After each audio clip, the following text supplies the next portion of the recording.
This is the Light of Truth radio broadcast with Michael Boldea. All right, welcome to the program, and thank you for joining us. This is the Light of Truth radio broadcast. I am, as always, your humble host, Michael Boldea, and it's good to be with you again. You know the old saying, any day above ground is a bonus.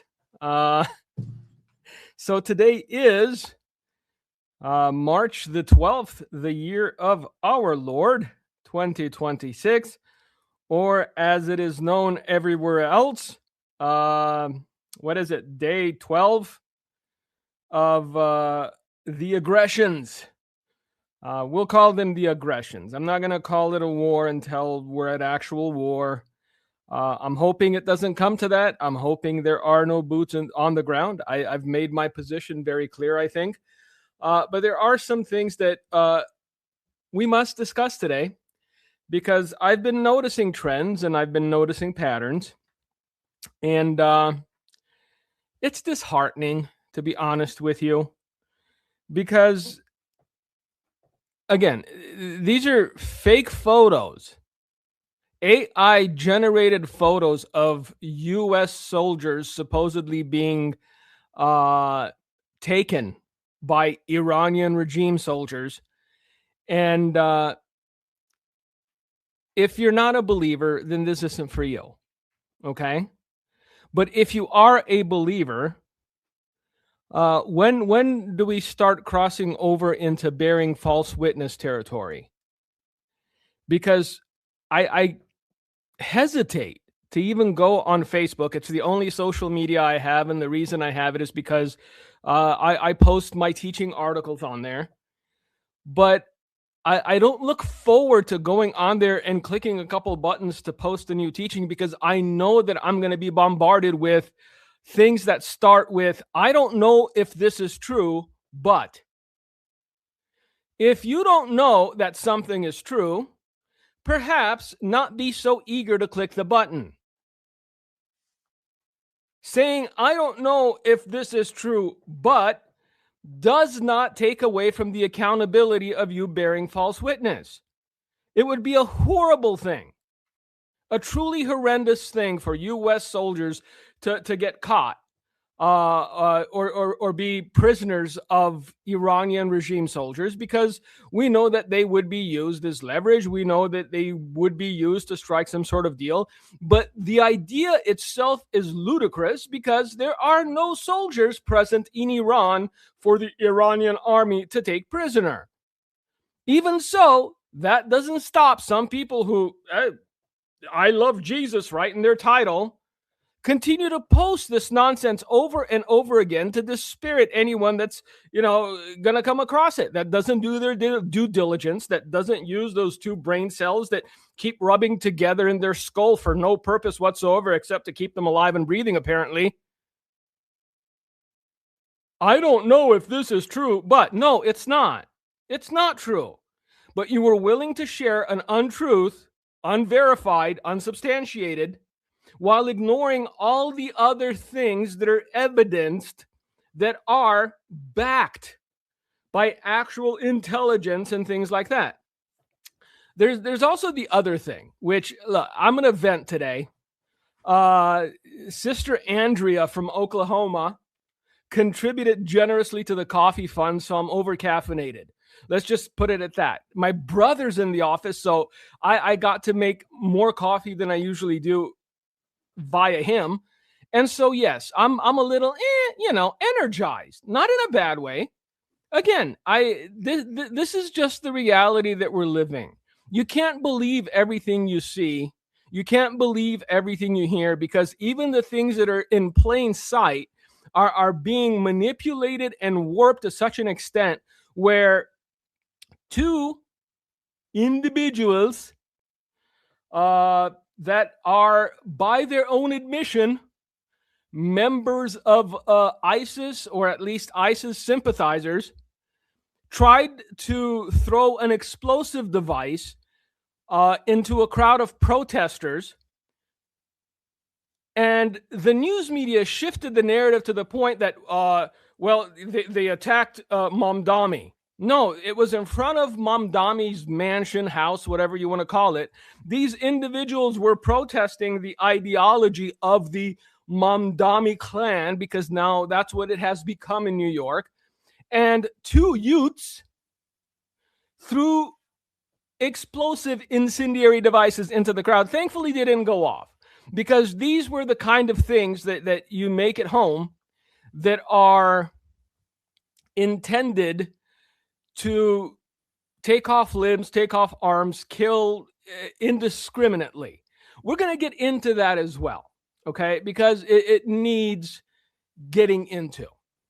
But the next narrative that I saw that we need to discuss, because we have to be rational, reasonable human beings. All right. There's two more things we're going to discuss. Then we're going to get into some news stories. I've run across other stories of pastors getting arrested, a fresh batch, wouldn't you know? Another week, another batch of pastors getting arrested for doing just unsavory, demonic, unlawful things. But we're not even going to get into that. My heart just can't take it anymore, to be honest with you.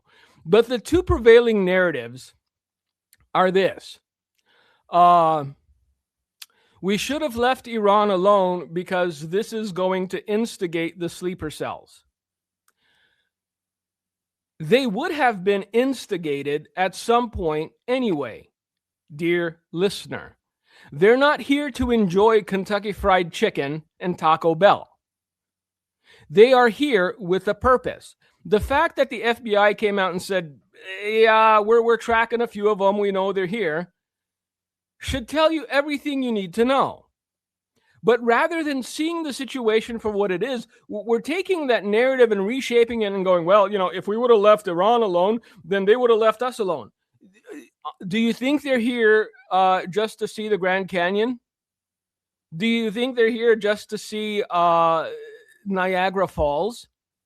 No, they're here for a purpose. And the fact that they had to escalate their timeline, the fact that, holy jihad has been declared and we must act, kind of put a little twist on their plans, because had their plans been allowed to go to fruition, had they had the time to do everything they needed to do in order to strike at the great Satan, it likely would have been worse than what we're going to see. And yes, I do believe we are going to see events within these United States. Again, people who apparently sleep less than I do got back on the interwebs. Oh, it's going to be a false flag. I don't know about all that. You can't have somebody that is of a certain religious persuasion that came to this country a year or 2 or 3 ago that decided they were going to do something horrendous to teach the great Satan a lesson, and then conclude that it was a false flag. I think that a lot of people want to stand out. A lot of people want to be head and shoulders above the crowd, if you were, and they need to have some sort of insane idea or twist on a story in order for others to point to them. Oh, did you see what that guy said? Well, sometimes the things being said are being said by lunatics. You can't just believe everything everyone's saying because they said something different than everybody else.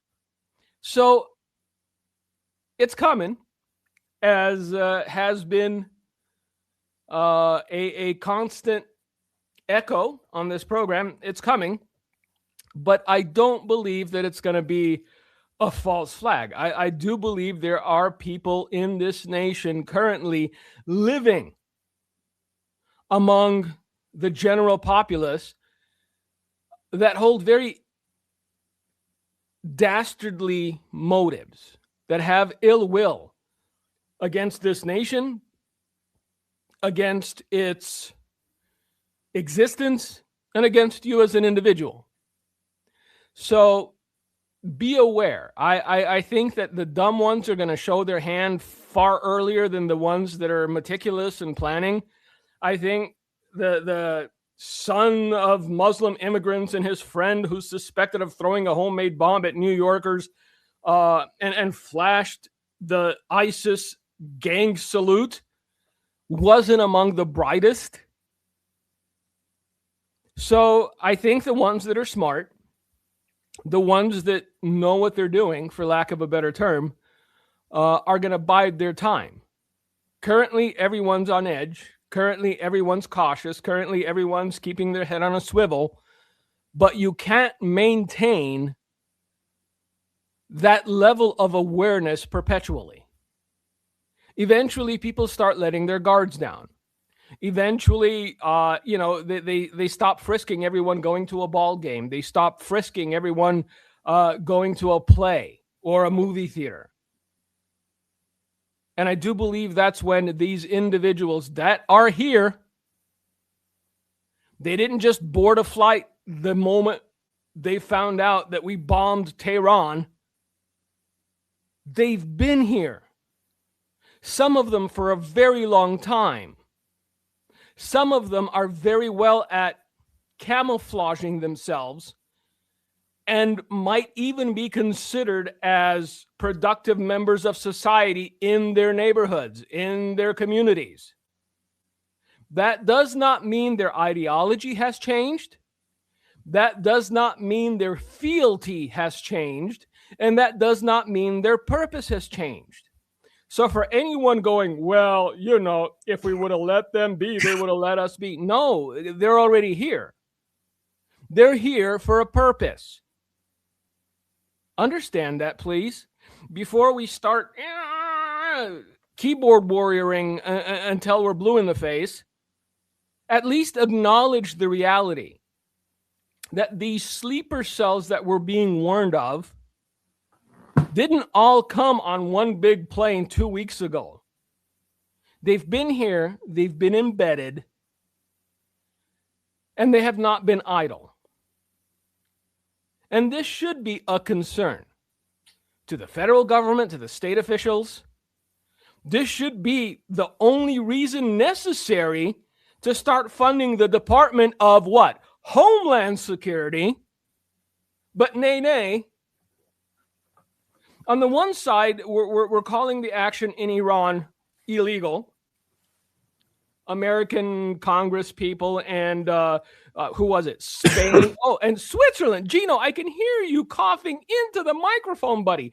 And if I can, they can. Can you mute your mic, please?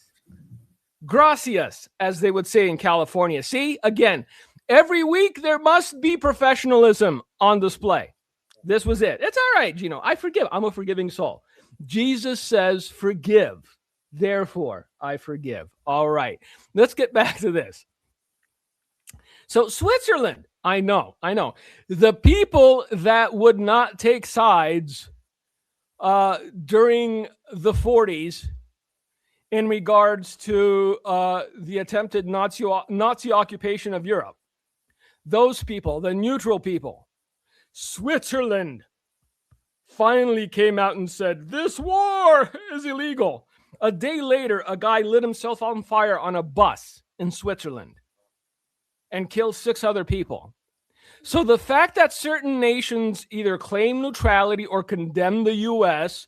because they're afraid of the sleeper cells in their own nations being activated, it's not going to help you. That's the reality of it. The once neutral nation of Switzerland that condemned the U.S. and its aggression. 6 people on a bus burnt alive because a guy lit himself on fire. This is the world we're living in. This is the reality that we have to contend with.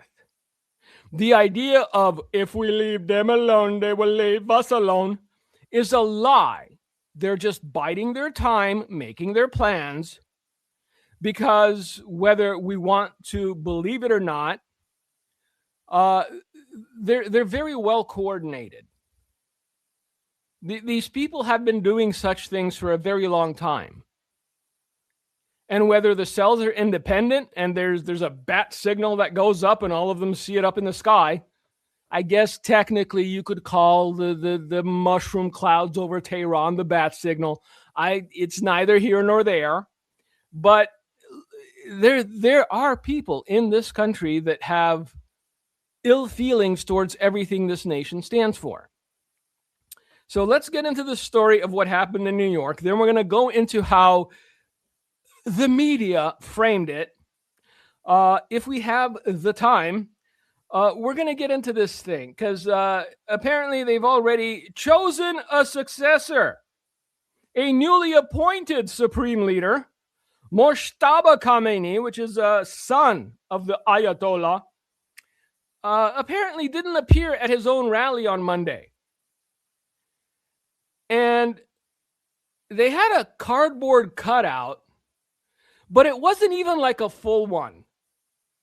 You know, I used to go to the Wendy's in California back when I didn't know that meat was murder. I kid, of course. Steak is delicious. So are burgers. But I'd rather make it at home now because I know what's in it. Meat, salt, pepper. Maybe just a smidge of garlic salt if, I'm feeling frisky. So I haven't eaten at a fast food burger place in a long time.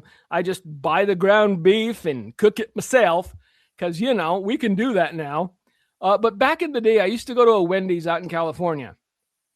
And they had a full body cutout of Wendy with her white apron and the blue dress and the red pigtails and everything. They couldn't even manage a full body cutout of the new supreme leader. It was just a piece of cardboard with his face stapled on it. So make of that what you will.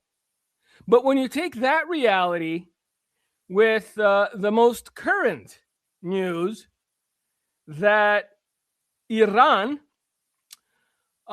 is willing to stop the war in exchange for reparations, you know that all the narrative that you're hearing, what was the one I saw this morning? And again, if you know how little time I spend on Facebooks, you'll understand how prevalent these things are. The one thing I saw just when I clicked it on was that Netanyahu was dead because they bombed his bunker and all of Tel Aviv was on fire. Look, I'm not saying they're not taking incoming. I'm not saying there aren't people in bomb shelters currently in Tel Aviv and all over Israel. But why do we feel the need to make up these extreme stories? What is the intent of one's actions? Because if you're going to come out and say, I hate Israel, okay, fine, you hate Israel, then do as you will. But don't try to couch it and make it seem somehow spiritual. For you to bear false witness every other minute, 24 hours a day. Because I'm not buying it. Look, war is ugly. War is horrible. It's something that if you've not lived, you don't know how to relate to. You don't know how to process. I've never been in a war. But I've talked to enough people that have been to understand that it's an ugly, ugly thing. That said, enough nations saw Iran as an existential threat to decide we need to nip this in the bud before they can do what they're wanting to do. Before they reach their goal, before they reach their objective, before they're able to put all their plans into place and all their ducks in a row, we need to act.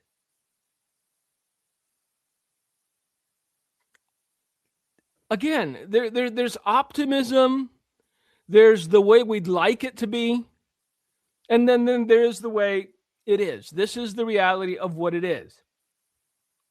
Iranian President Masoud Pezeshkian, a subordinate of the supreme leader, who has largely abstained from commentary during the ongoing war with the United States, announced on Thursday that Iran would agree to end the conflict if America and Israel paid reparations, among other demands. Let me put it this way.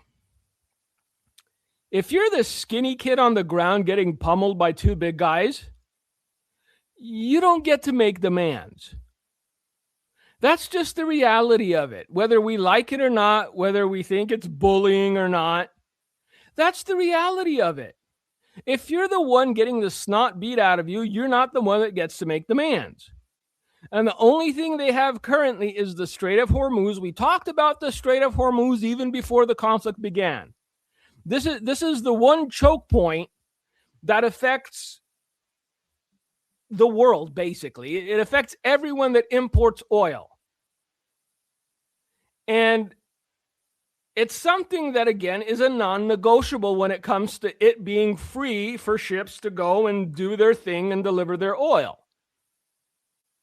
So I don't see this conflict ending relatively soon, as far as tomorrow or next week. I don't see the U.S. or Israel backing down and going, all right, let's make a deal. Because in order for the U.S. to come to the negotiation table, they will continue to demand the things they demanded before the skirmish began. And that's something that Iran will not agree to even now. Now, I understand that all of you were waiting with bated breath to see what Hollywood had to say. And of course, being the self-serving narcissists that they are, Hollywood directors and artists condemn Operation Epic Fury, and they demand that we respect Iran's right to self-determination. Well, let me break it to you. I understand that, binging Ozempic and other pharmaceuticals takes a lot out of your day. So you may not be up to speed with what's really going on in that part of the world. But for the last 36 years, the people of Iran have not had a right to self-determination. They were ruled by a man that is called a supreme leader until he was no longer supreme leader. They found another one. He got taken out. Now, the next guy in line, Lord knows how long he'll live. Maybe that's why he sent out the cutout. I don't know. It's a possibility. But in order for the Iranian people to have the right to self-determination, the individuals that kept them enslaved, the individual that would murder them if they ever spoke up, that group of people, including the Iranian army that answered to the supreme leader, must be done away with, or at least compelled to voluntarily surrender. Because right now, if we stopped aggressions, if we did nothing more and go, all right, we're done here, it will go back to the sort of system that it was before this. So all you'd have is 7 dead American soldiers and a bunch of money spent for nothing at all. So if we started down this road until there are free and fair elections in Iran, the people of Iran do not have the right to self-determination. I hope I've been helpful in this moment in history. Go back to taking shots of Ozempic and pretending to be other people for pay. Honestly, I can't even say it's frustrating. It's just disheartening that there are so many foolish people giving their hot takes without understanding what is going on in that region of the world, without understanding the sort of dictatorship those people lived under. I grew up in a communist country until the age of 9. I was old enough to understand what tyranny was. This is why I feel as though I have more of a right to express my opinion than you do in your drug-addled mind. By you, I mean American actors and American directors and everybody associated with that cesspool known as Hollywood. So we'll leave it at that. In the end, my opinion is just that, my opinion. But I do have a point of reference. I do understand what tyranny is. Now, for those of you that want the bigger picture, for those of you that aren't interested in zooming in on just Iran, understand what the global plan is.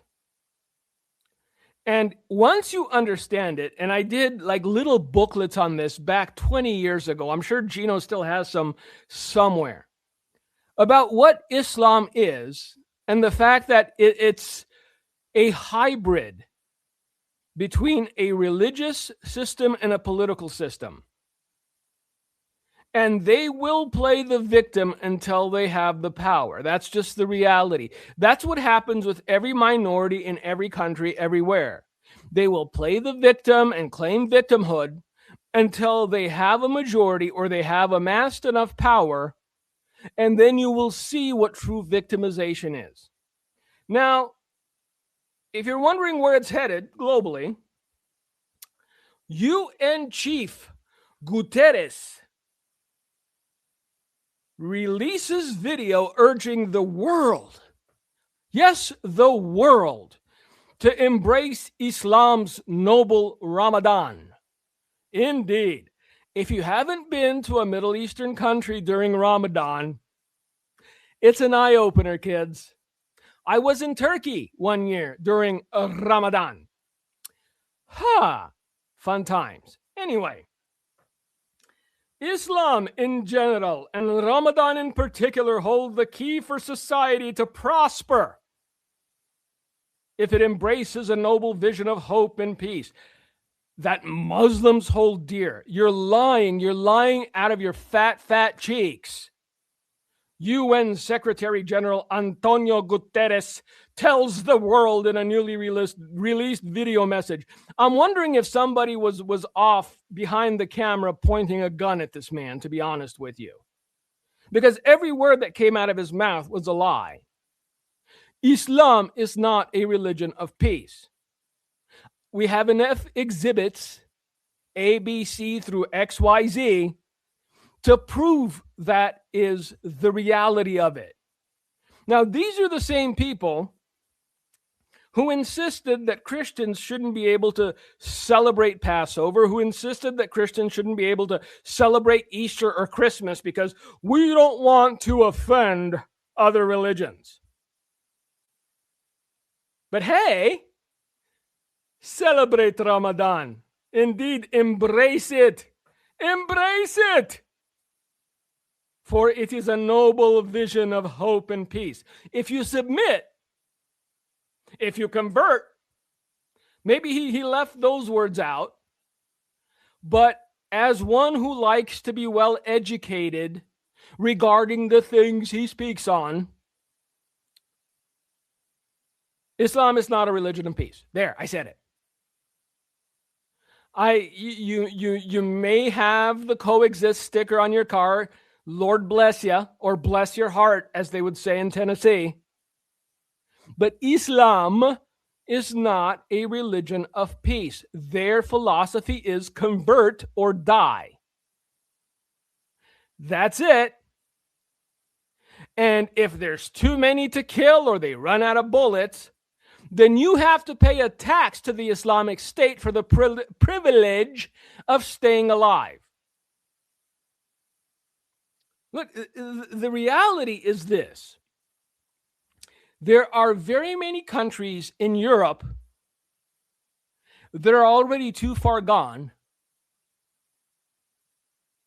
and they see the danger they're in, but they can do nothing about it. It's starting in America as well, where in certain cities, in certain neighborhoods, it's not just that Sharia law is on par with U.S. law, but it's superior to U.S. law. Let that sink in. I know, but they are Americans. Well, they enjoy the privileges of America, but they are unwilling to become American. They're not here to assimilate. Do a little research. I know you're busy. You're busy, so am I, but I've done my research.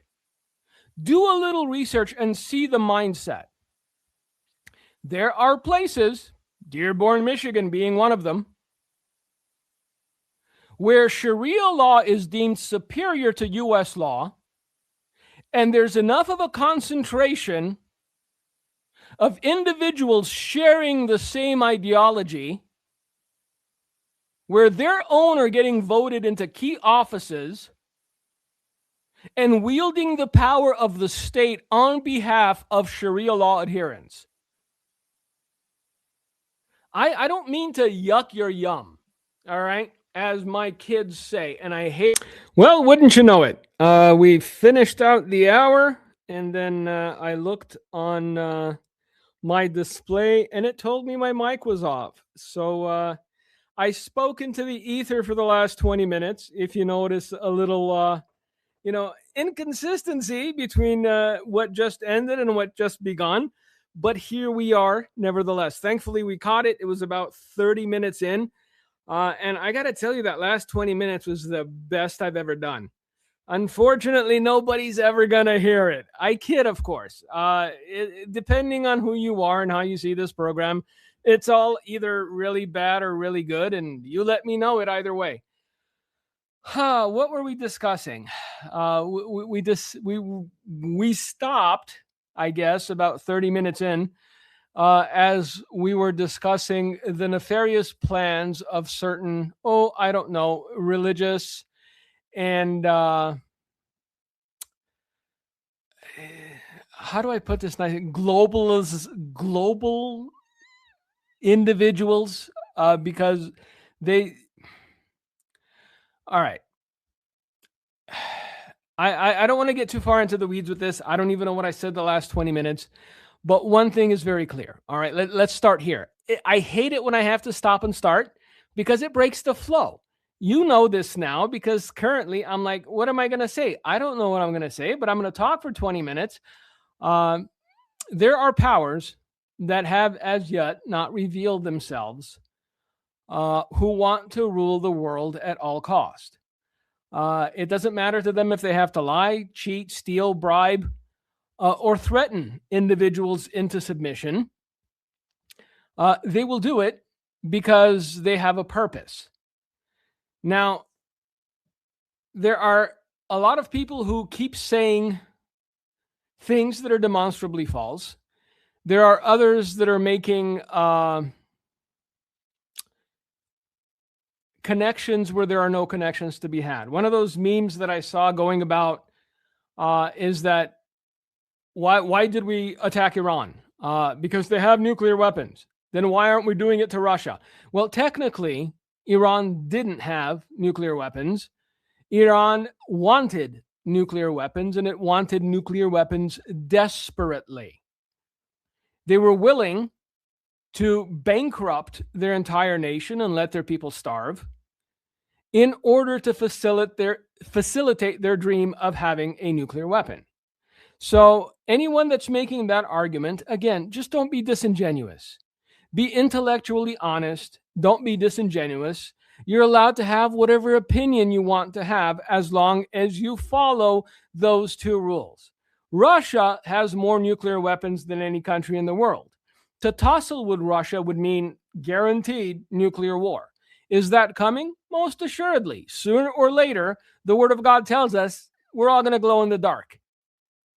But for now, if we can keep one nation that has made its feelings known towards these United States as well as its neighboring countries, if we can keep that nation from getting the nuclear weapons that they want, then I understand the feelings, I understand the emotions, but it's a net positive if we can keep them from doing it.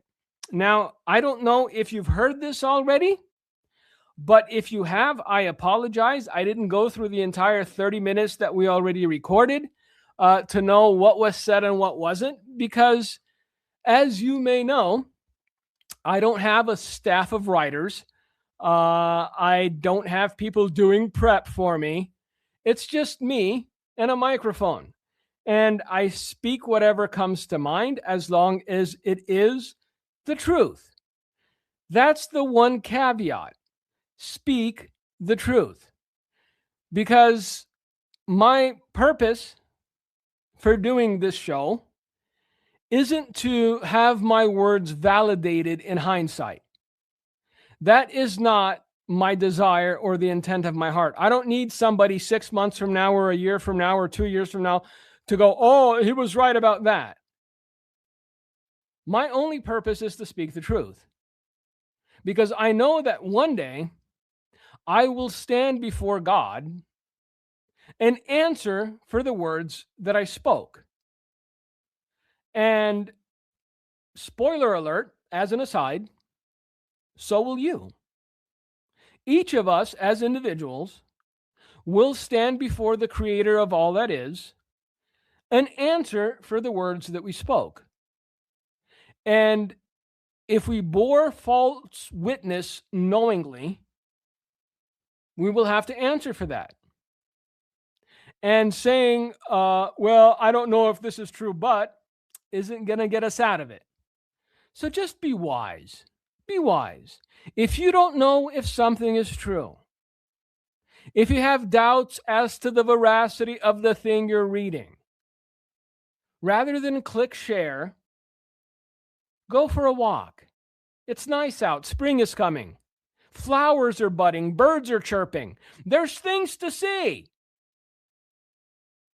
So don't become the individual that is so desirous of putting a bad light on an individual or on a situation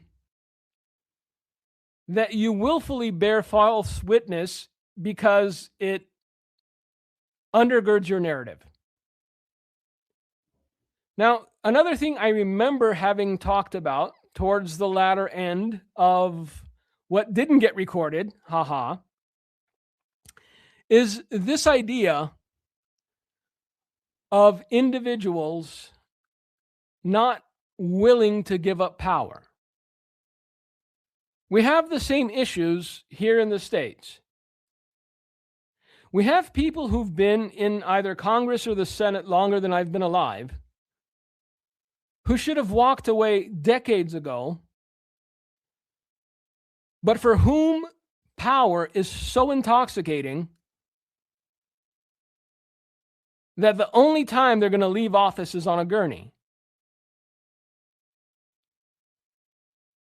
The current Iranian regime more specifically, the Iranian president Masoud Pezeshkian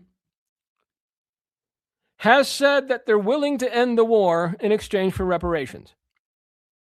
I know we mentioned this at the beginning of the program because I don't have short-term memory loss. I just don't remember what I said, but I know I said this. And since we financed the rebuilding of pretty much half the world, I wouldn't have a problem with it, save for one caveat. Anyone that had any association, any authority, any power during the previous regime needs to go.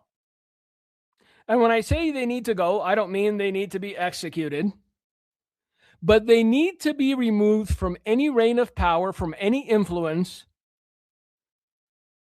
and from any ability to assert their will on the nation they once terrorized. Because I promise you, if the US or Israel or whoever made this offer to President Masoud Pezeshkian, if they said, okay, we'll pay reparations, if every previous holder of power in the regime goes away, they turn it down. Because to these individuals, power is everything. It doesn't matter if their people have to suffer. It doesn't matter if their people have to die. As long as they retain power. And you know what? It wouldn't be such a big number, considering that, first day, 49 of the top echelon of the Iranian regime became dust. But those that remain are unwilling to sacrifice on behalf of their own people because they would be sacrificing their power. And the need, the desire for that power is so all-encompassing that even though on paper it would be an amazing deal, you've got Wynn and Hilton and everybody going and putting up hotels, it'll be great. Falafel stands everywhere. No more bombs falling on our heads. But you don't get to control the nation anymore. Free and fair elections. Not led by a supreme leader whose only desire is death to America, but an actual nation run by the people via an individual elected by the people. It's never going to happen. So this thing seems like it's going to continue for some time. Those that remain are making demands that aren't just unreasonable. It would nullify the entire purpose of our doing what we've done, of our being there, of our bombing Tehran. The worst possible outcome would be for us to leave and for the same individuals with the same mindset, with the same radicalization, to take over and begin ruling the Iranian people with an iron fist anew. I think of all the things that could happen, that's the worst, at least as far as the people of Iran is concerned.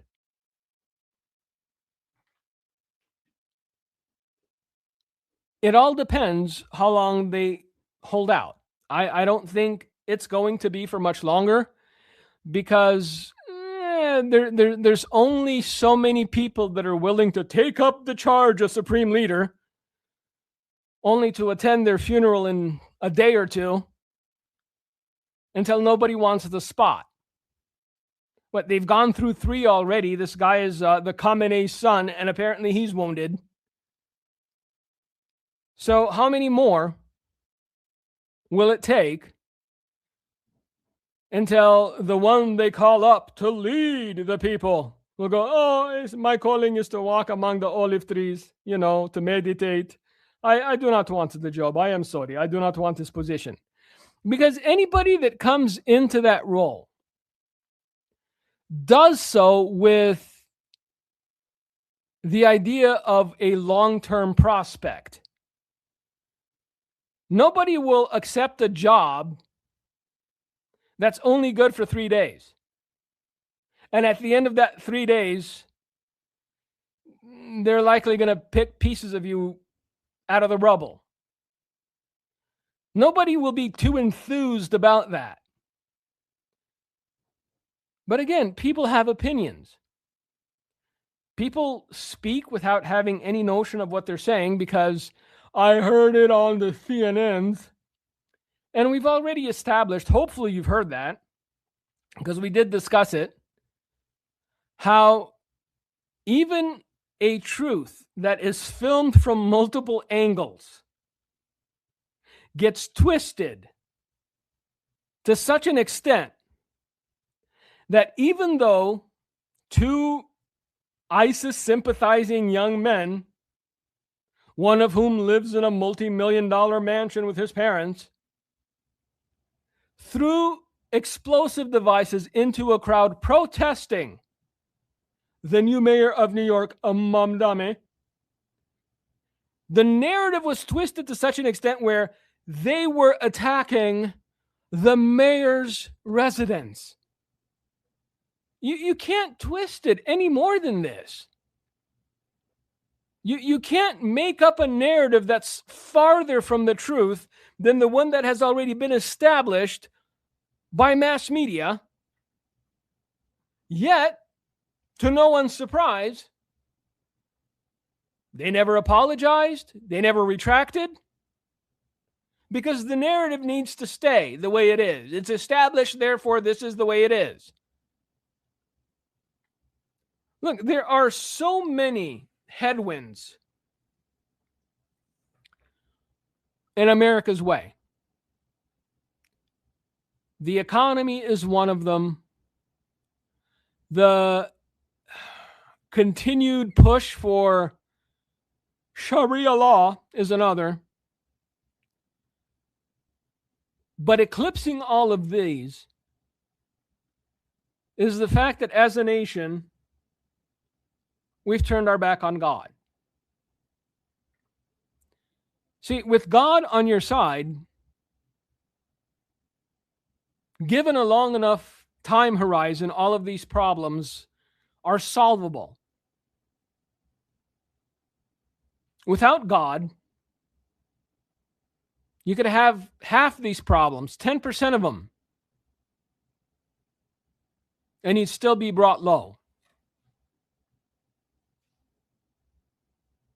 So even though I don't remember what I said the last 20 minutes of the program, that were not recorded, therefore you will never hear, if I could leave you with one thought, it's that our primary purpose, goal, and drive must be a return to godliness, a return to righteousness, a return to the principles of the gospel that make a nation such as ours viable. And it begins with us as individuals, then our families, then our neighborhoods, then our churches, then our cities and our states.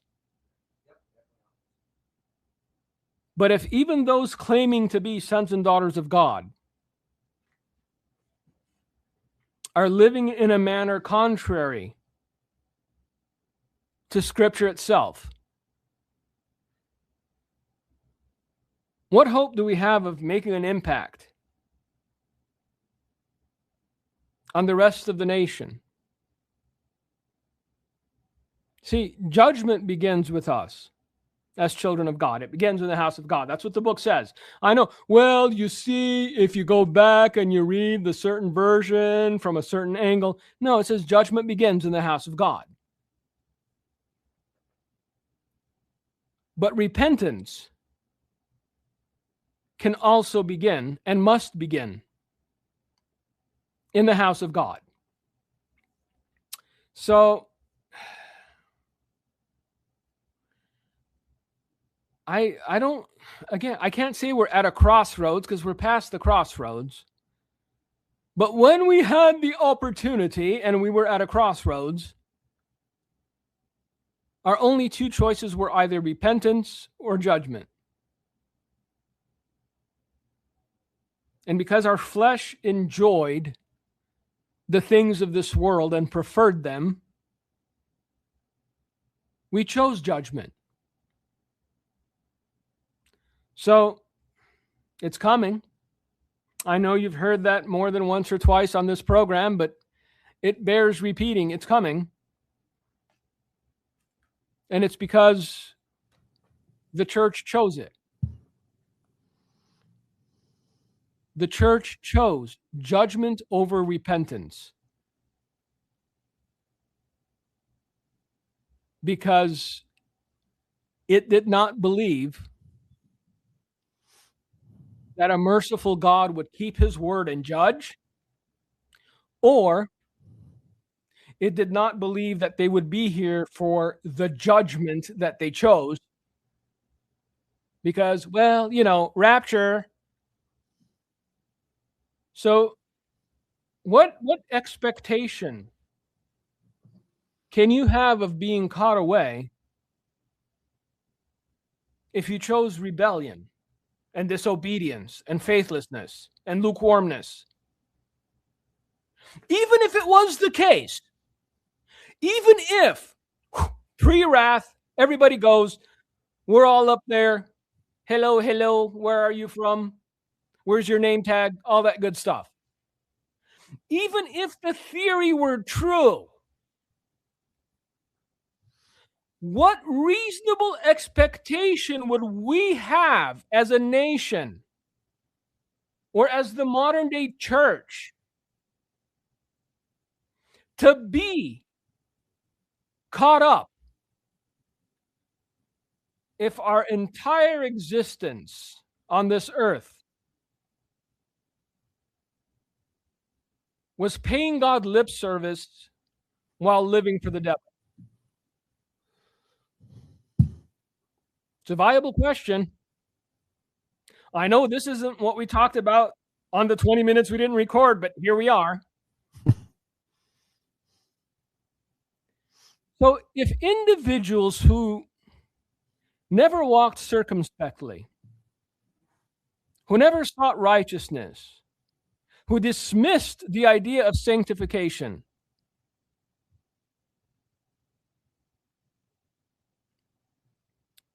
expect that they will be spared the judgment of God simply because they attended a church or gave a tithe,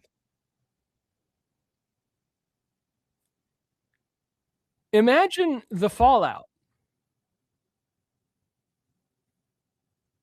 when not only will they see the judgment of God, but they will see it begin within God's own house. And I know there's passages in the Bible that we don't like thinking about because they make us feel some kind of way. But the great falling away is yet to come, when parents will betray children and children will betray parents, and there will be chaos.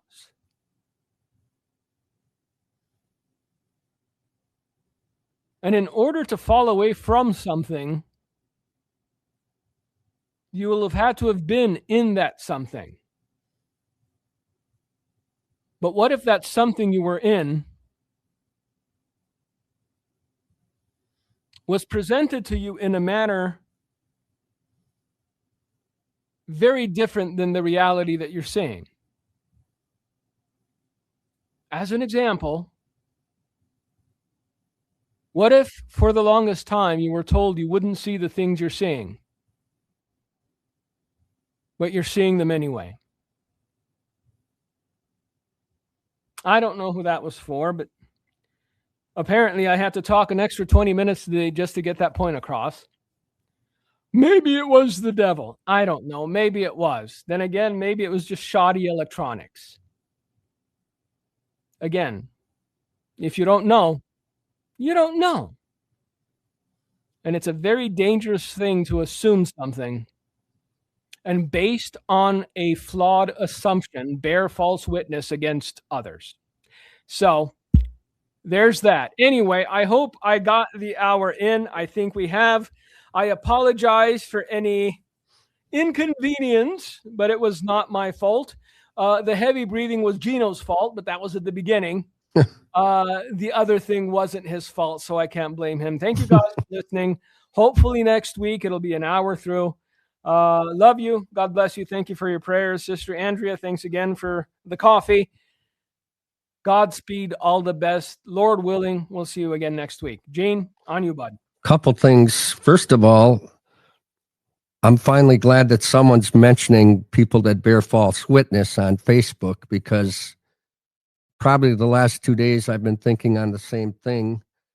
They're portraying Trump as a pedophile, doing AI garbage, images with him with kids, despicable bearing false witness. There's, as Mike said, generated images and things with our troops. I'm telling you what, I'm with Mike. Facebook's becoming kind of like a minefield. And then who's actually posting Bible verses? It's what Mike does. Book of Job. You know, it's become kind of a platform of exactly what Mike's saying. In fact, it's not only bearing false witness. I get it. There's political temperament in the land. There's people upset, and there's the left against the right, and we're divided. We're headed towards civil war because we're divided. But it becoming a minefield of a lot of, even in music, you don't even know if the song was written by a human anymore. I think a lot of AI is hurting creativity and honesty and truth. The porn industry for sure is going to, use it. But, Mike said, be careful not to do that. Also, repentance. Yeah, that's critical. And so you heard the message today. You heard the admonition. I say, probably get off Facebook, including me, more, and get in the Bible more. Some things can actually become somewhat of a habit. Social media, a lot of it's not that good. So take the words as words of advice and wisdom today. Thank you for listening to The Light of Truth. Thank you for listening to today's broadcast, The Light of Truth, with Michael Boldea. If you would like to order a copy of today's broadcast, please visit our website at handofhelp.com. If you have questions about our ministry, you can email us at handofhelpoffice@aol.com, or simply call us at 920-206-9910. God bless you. They are all leaving and turning aside.